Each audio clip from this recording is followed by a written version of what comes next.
fa mbola mahakasika izay omaly izay kosa isana ahitana olona marobe ihany koa tetsy Ambohijatovo ny voalohan'ny volana janoary. Maro ireo ray aman-dreny no nisafidy hitondra ny zanany tetsy Ambohijatovo mba hampifalifaliana ireo ankizy amin'izao andro fety izao.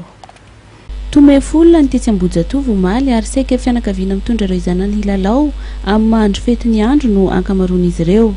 Isan'ny zany Ramatoa Lydia izay nitondra ny zanany Menada. Mampifalifaly an'ilay zanaka fa efa le mianatra mirotoroto foana sanaky dia mba hoentina dizy mifalifaly.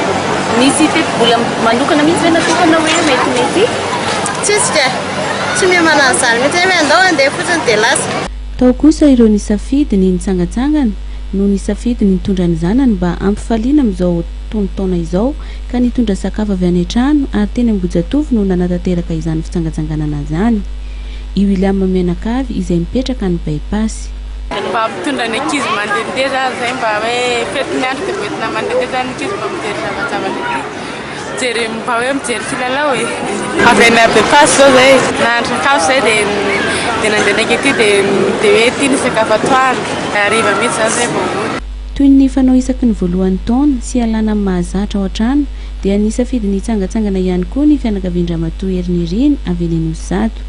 Ka teo Ambohijatovo no nisafidian'izy Menakavy kely nanatanterahana izany omaly voalohan'ny taona. Mitondra ankizy moa izay zany efa zatra an'izao rehefa le isa-taona dia ity foana izay mitondra ankizy mitsangatsangana.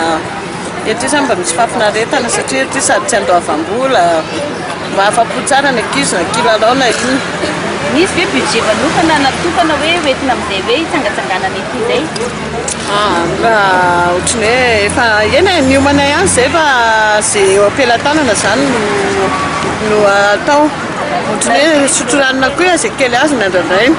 Karazana kilalao maro isafidianana no hita eny Ambohijatovo ary samy manana ny tandrefy azy sy tiany ny ankizy rehetra.